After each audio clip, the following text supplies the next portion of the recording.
네, 할렐루야 빛나는 인생입니다. 오늘은 내일 여행을 가기 때문에 내일 거를 하려고 했는데 오늘 영화 봉준호 감독의 기생충이란 영화가 아카데미상인가요? 아카데미상을 수상을 했죠. 사관왕에 올랐죠. 우리나라에서 아카데미상 그것도 하나도 아니고 사관왕이 됐다라는 거는 정말 그 원래 그 아카데미상이 굉장히 보수적이라서 외국에는 잘 주질 않아요. 근데 이 기생충이란 영화가 너무 잘 됐기 때문에 모든 사람들이 그 공감을 많이 얻어냈기 때문에 수상을 한 것 같습니다. 보통 꽃이라는 것은 작품상이고 감독상이죠. 제가 이제 블로그에서도 처음에 기생충이라는 영화를 보고 블로그로 올렸는데 영화가 잘 되고 안 되고 뭐를 떠나서 기생충이란 영화는 이 영화가 뭐 개인의 어떤 한 나라에 관련된 영화거나 한 개인에 관련된 영화거나 이런 거였다면은 뭐 아카데미 상까지는 받지 않았을 거예요. 근데 인류 공통의 문제점에 대해서 모두는 알고는 있지만 쉬쉬거리고 모른 척했던 그 얘기를 콕 찍었죠.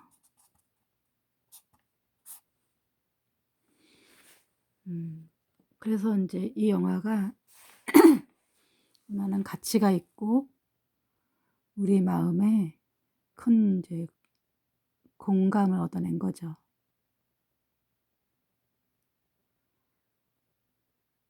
뭐 모든 다른 나라의 헐리우드나 이런데 예산은 뭐 거의 뭐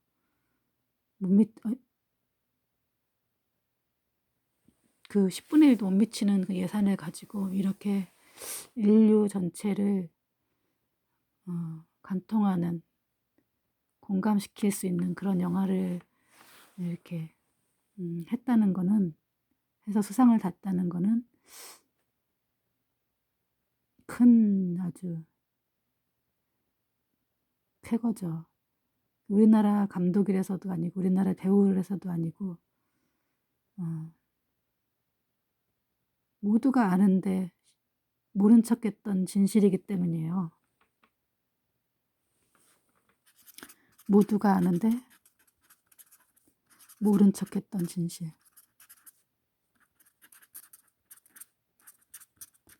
알고 싶지 않았던 진실.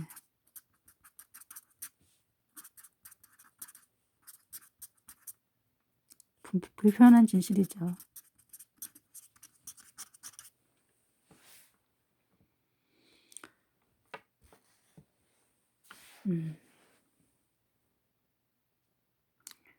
이제 뭐 얘기를 하다 보면 아무래도 스포일러가 있기 때문에 뭐 영화를 안 보신 분은 여기까지만 하고 안 들으셔도 됩니다.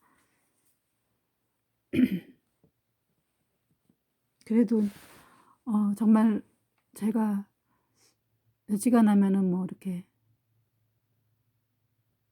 막 블로그까지 쓰고 뭐 잘했다 이렇게 하진 않는데 저도 좀 눈높이가 있어갖고 근데 이제 기생충이라는 영화는 너무나 훌륭한 영화죠.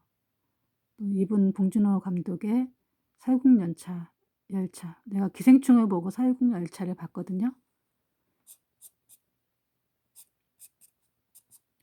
근데 열차도 굉장히 좋은 영화예요. 시대를 잘못 만났을 뿐. 지금 개봉을 했더라면은 이것도 아카데미상을 탔을 수도 있는 그런 영화죠.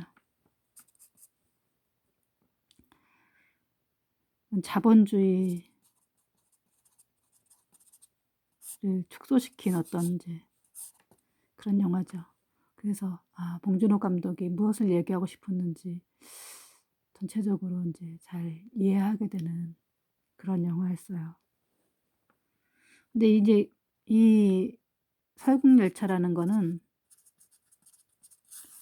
어떤 자본주의 한 단면 이렇게 축소시켜서 이렇게 보여줬다는 영화라고 보면은 미니어처 같은 영화죠. 자본주의를 미니어처처럼 만든 영화. 우화처럼 만든 영화. 근데 이 기생충이라는 것은 왜 그러니까 어떤 문제의식을 근데 사람들은 그걸 잘 모르죠.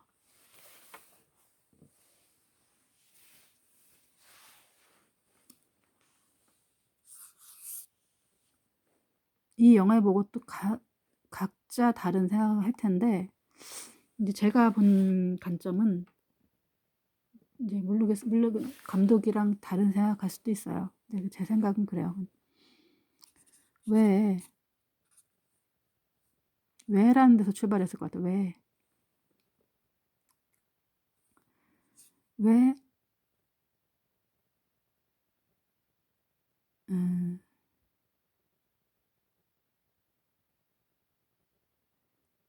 노예근성이란 얘기죠. 노예근성.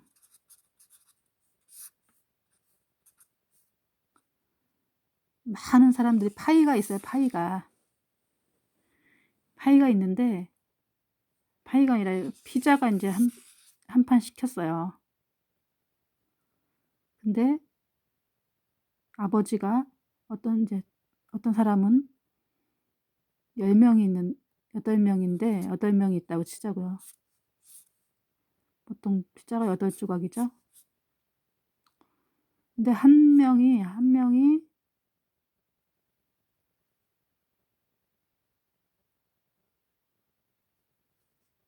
이렇게 먹고 나머지 3조각 깎아주고 7명이 먹는다 그러면은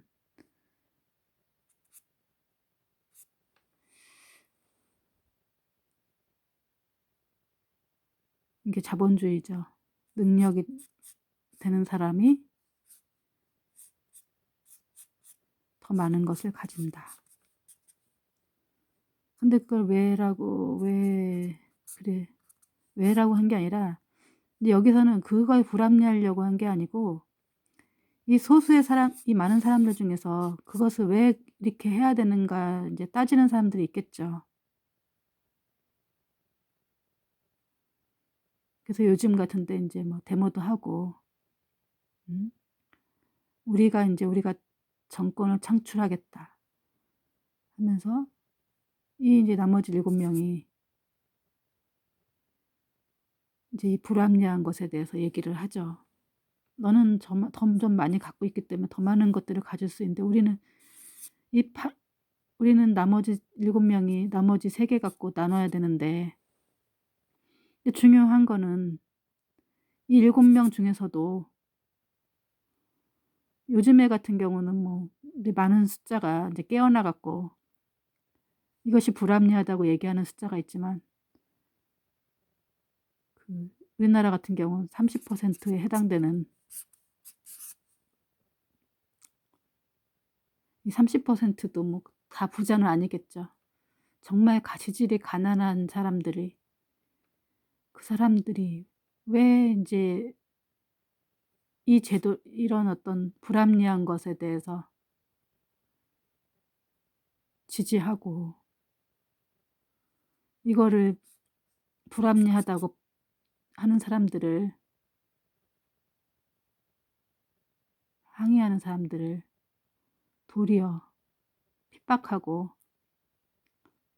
저주에 가까운 언어를 욕하고 그럴까 하는 거에 대해서 인제 감독은 문제의식을 가졌던 것 같아요. 그래서 오늘 낮에 어떤 토론에서 인제 그런 얘기를 마침 하더라고요. 왜 인제 우리나라 같은 경우는 무슨 저기 경상도 지방의 어떤 지방에 사람들은 무조건 그냥 거기를 찍을까. 그리고 무식해서 그런 건 또 아니고 꼭 그런 건 또 아니다. 그들이 세뇌시켜서 그런 것도 있을 수도 있죠. 요즘엔 뭐 언론에서 쏟아지는 내용들이 진실하고 다른 얘기를 계속하면서도 그걸 믿는 사람이 있기 때문에 계속 그 얘기를 계속하는 거죠. 우리가 이제 그런 식으로 세뇌당했기 때문에 그동안엔 몰랐지만 진실을 알고부터는 요새는 이제 그것에 대해서 항의를 하고 이야기를 바로 잡아라 이렇게 얘기도 하고 그러지만은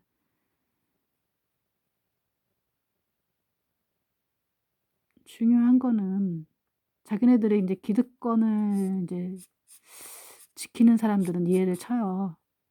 지켜야 될 기득권이 있기 때문에. 근데 거기서 붙어 있는 이제 기생충 같은 사람들이 있다는 거죠. 그게 바로 노예 근성 같은 것 같은 왜 그들이 기존 체제를 지키려고 그렇게 하는가에 대한 물음에서 왜 그래야 되는가에 대해서 얘기하는 거죠. 그게 이제 본인 기생충이란 영화로 답을 찾는 거죠.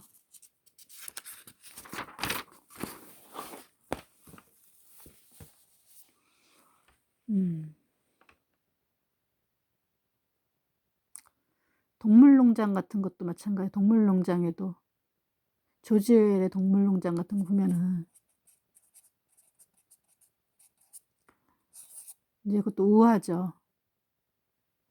이제 어떤 동물원에 아니 동물원이 아니라 어떤 농장에 주인을 내쫓고 동물들이 이제 혁명을 일으켜서 주인을 내쫓아버리고 자기네들이 이 동물 농장을 차지하게 됐는데 거기서 제일 똑똑한 돼지들이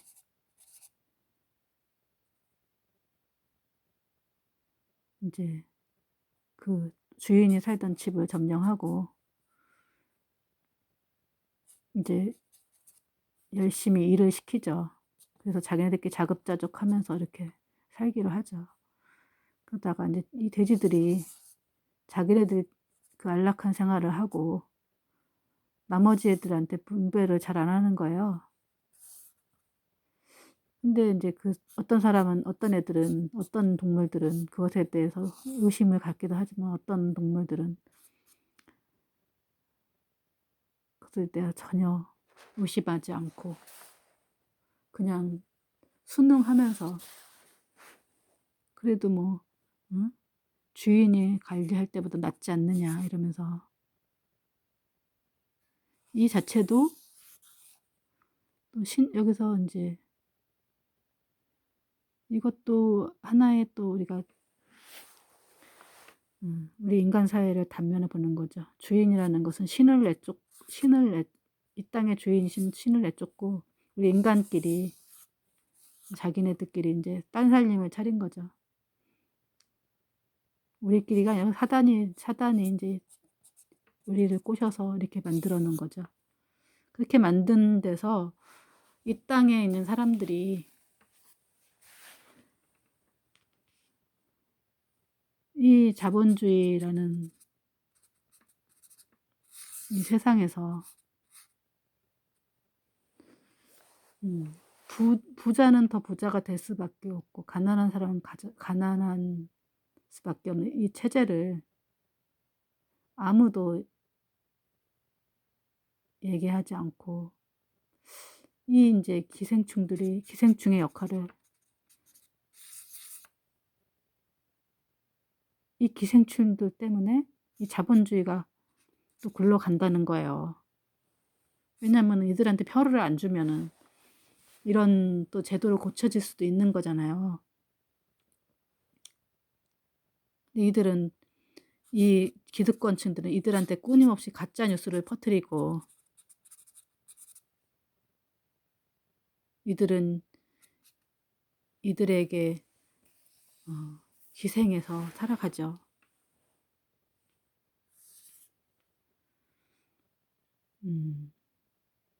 여기 내용을 잠깐 요약하면은 송강호의 집에 이제 지하방에 살죠. 옛날에 대만 카스테라 사업하다가 엄청 말아먹고 집에서 이제 피자 박스 접어가면서 살죠. 사는데 어느 날 아주 그 아들이 서울대 정도 갈 수 있는 실력이었는데 서울대를 못 가고 또 재수를 하게 되나 그렇게 되죠. 근데 그 친구가 자기가 이제 외국에 잠깐 나갔다 오는데 네가 대신 내가 하는 내가 서울대생을 속여 줄 테니까 가해를 좀 해다오. 내가 그 집 딸을 내가 마음에 들어 하는데 다른 사람들은 못 맡기겠다. 너라면 내가 맡길 수 있다. 그래서 이제 자기 신분을 속이고, 왜냐면 서울대 자기가 갈 거기 때문에 그 집에 들어가죠. 그래서 이제 이성균네 집으로 하고 갔는데 거기는 이성균이는 뭐 아버지가 부자였던 건 아니고 본인이 이제 빌 게이츠처럼 어떤 새로운 아이템으로 해갖고 나름 성공한 그런 CEO였던 것 같아요. 조여정이 순수한 사모님이 있고 애들 딸 고등학생인가 중학생인가 고등학생인 딸이 하나 있고 초등학생 아들이 하나 있죠.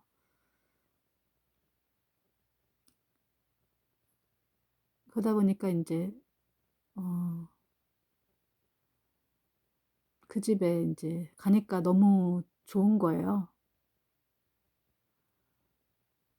그 집 이제 미술학원 이제 아들의 미술이 소질이 있다고 생각을 했는지 미술학원 선생님을 자기 여동생 미대 갈 실력은 됐지만 미대를 갈 수 없었던 그 여동생을 이제 들어오게 하죠. 이제 외국 미대 나왔다. 유학 갔다 왔다. 이렇게 속이고. 그러다가, 아빠도 들어오고, 아빠는 운전기사로 들어오고, 엄마도 이제 거기 도우미로 들어오죠. 가사 도우미로. 집안 식구가 다 들어오게 돼요. 이제 문제는 이제 거기까지는 아주 코믹이었어요. 근데 그 다음부터 이제 호러가 됐는데 나갔던 그 여자가 그 가사 도우미가 다시 찾아온 거예요. 뭐 두고 간 게 있대요. 뭘 두고 갔냐 했더니 지하실에 몇 년 전부터 이제 오랫동안에 그 가사 도우미만 아는 또 지하 공간이 있었더라고요. 왜냐면은 이 집이 옛날부터 먼저 주인부터 이제 살았던 가사 도우미이기 때문에 연결된 가사 도우미이기 때문에 이 공간은 가사 도우미만 알고 있어요. 이 지금 건축가가 지은 건데 전쟁이 나면은 여차하면은 여기를 갖다가 벙커로 쓰기 위해서 그렇게 만졌다는 걸 알고 있고 이 안에 자기 남편이 있었던 거죠.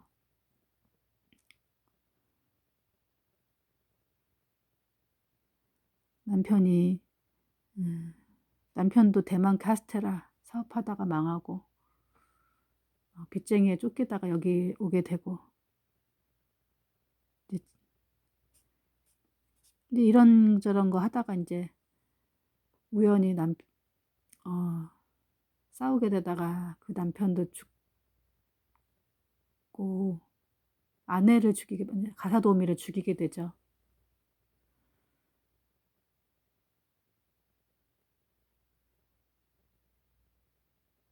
그러다가 이제 이성균이 찾아오고 이성균이 이제 그 아들이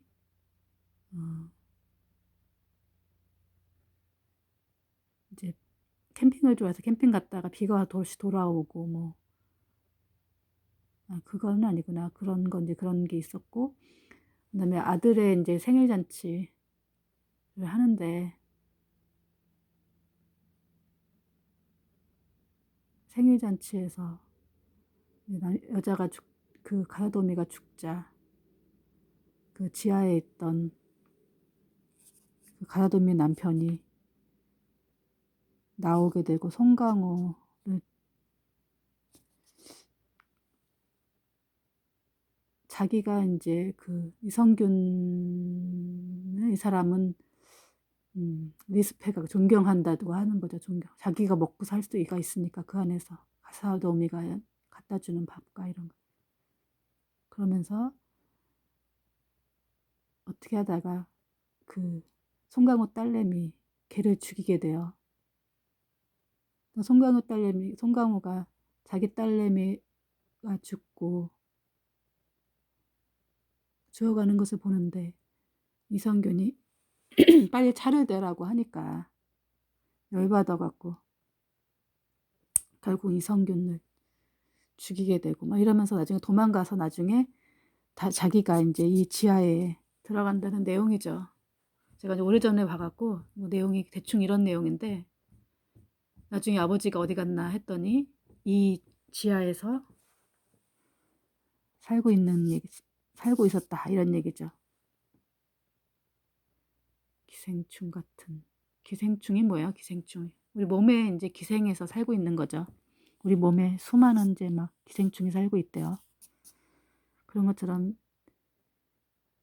이 부자에게 기생충으로 살고 있던 이제 그의 식솔들에 대한 얘기를 하는 거죠.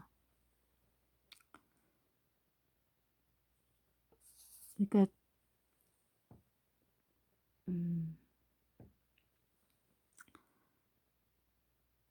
이 영화는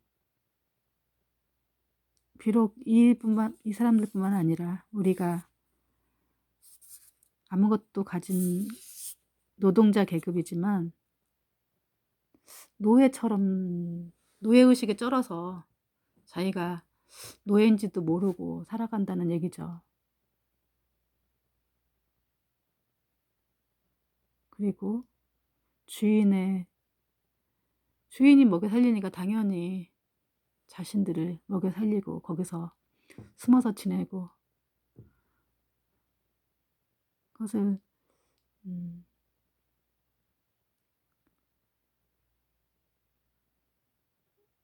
그 모습이 정말로 우리의 모습이죠. 각자의 상사들이 있죠. 그 사람들의 이제 직원으로 들어갔지만 우리는 또 하나의 기생충일 뿐이죠.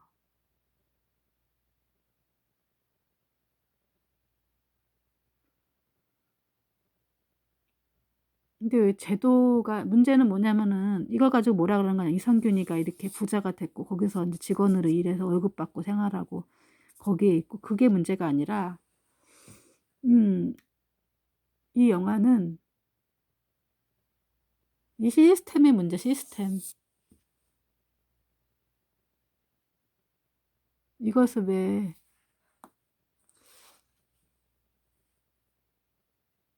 합리적이고 옳다고 생각하느냐 하는 거의 문제죠. 열차의 칸에 나머지 1%를 위해서 나머지 그 사람들이 다 이거 진짜 개돼지 같은 생활을 하잖아요.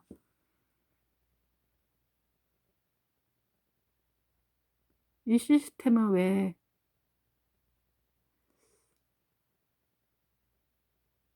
바꾸려고 생각하지 않느냐 이런 얘기죠. 그래서 이제 한때는 이제 그것 때문에 공산주의가 나타나기도 했고 이 조지 오웰 같은 얘기도 결국은 이렇게 골고루 준다고 하지만 결국은 거기에 또 다른 계급이 나눠지죠. 그래서 북한도 마찬가지로 거기서도 당원들은라든지 평양에 있는 사람들은 잘 먹고 잘 살지만은 또 노동자 계급들은 또 파이 3개 갖고 나눠 먹어야 되는 뭐 그런 입장인 거죠.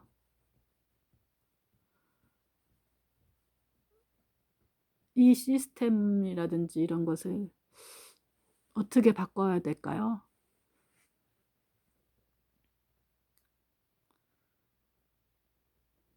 그리고 이제 우리 하나님은 그렇게 말씀하셨죠. 우리가 너희 그들의 종이 될 것이다라고.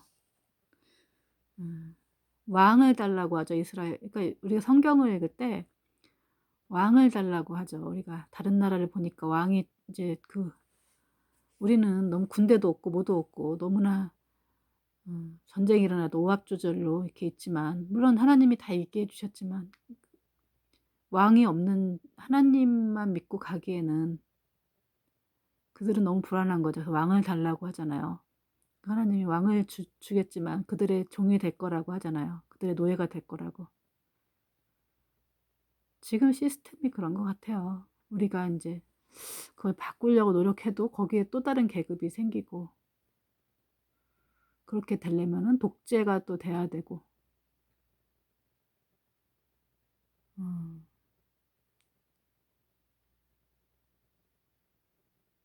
아무튼 그 기생충이란 영화는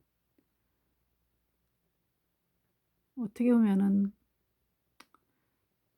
어린아이의 주먹 같은 그런, 어린아이가 주먹을 때리면 얼마나 아프겠어요.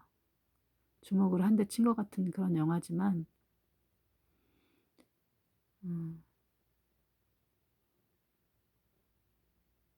모두에게 공감을 하지만 이걸로 인해서 이 세상이 얼마나 바뀔까, 어쩔 수 없다고 생각을 할까. 씁쓸한 영화죠. 씁쓸해. 그래서 씁쓸하다는 말이 맞을 거예요. 우리가 이제 1%, 이 상위권에 들어가기 위해서, 상류층에 들어가기 위해서 공부를 하는 이유가 뭐예요? 상류층에 들어가기 위한 거 아니에요. 하류층에 살기 싫어서 사업을 막 하는 이유도. 근데 공정한 게임이 론이 아니라는 거죠. 지금 우리가 중요한 건 공정하게 게임을 해야 되는데 공정하지가 않아요. 일단 잣대가 다르죠. 돈 있는 사람은 너무나 반칙을 써도 그것을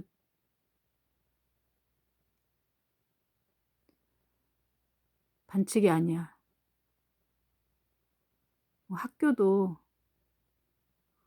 정유라 같은 사람들 보면은 공부 그렇게 못하고 막 공부도 안 하고 이러는데 성적도 고쳐주고 막 이렇게 다녀요. 그런 사람들이 우리가 몰라서 그렇지 얼마나 많겠어요. 누군가는 그 공정한 룰에 탈락된 거 아니에요. 공정하지 않은 것이, 공정하지 않은 룰에.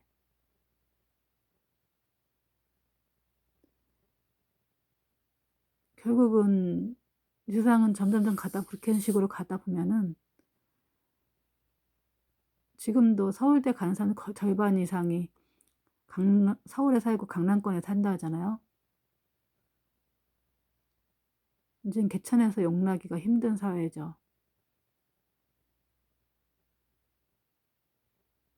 그래도 열심히 해서 한두 명은 들어갈 수 있는 길이 있죠. 이성균처럼 정말 자수성가 해갖고 이렇게 할 수가 있죠.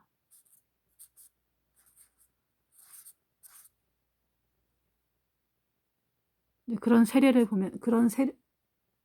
보여주면서 열심히 꿈을 꾸라고 말하고 성공에 대해서 줄을 서고 딱 얘기하죠. 그래서 상사의 말을 안 듣고 이러면은 그 성공의 세계에서 도태되죠.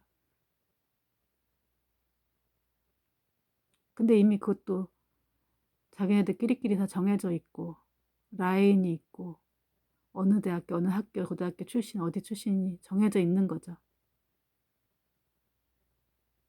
수많은 좌절들이 있고, 그러니까 돈이라는 게 이 세상을 지배하고 있는 거예요. 돈은 누구의 지배를 받고 있다? 사단의 지배를 받고 있는 거죠. 사단. 오늘은 여기까지 이 생각 저 생각 좀 해봤습니다. 너무나 봉준호 감독님 축하드리고요. 조금이라도 이런 것에 대해서 솜방망이 같은 어린아이의 종주먹 같지만 우리가 아프게 한번 다시 생각해 봐야겠습니다.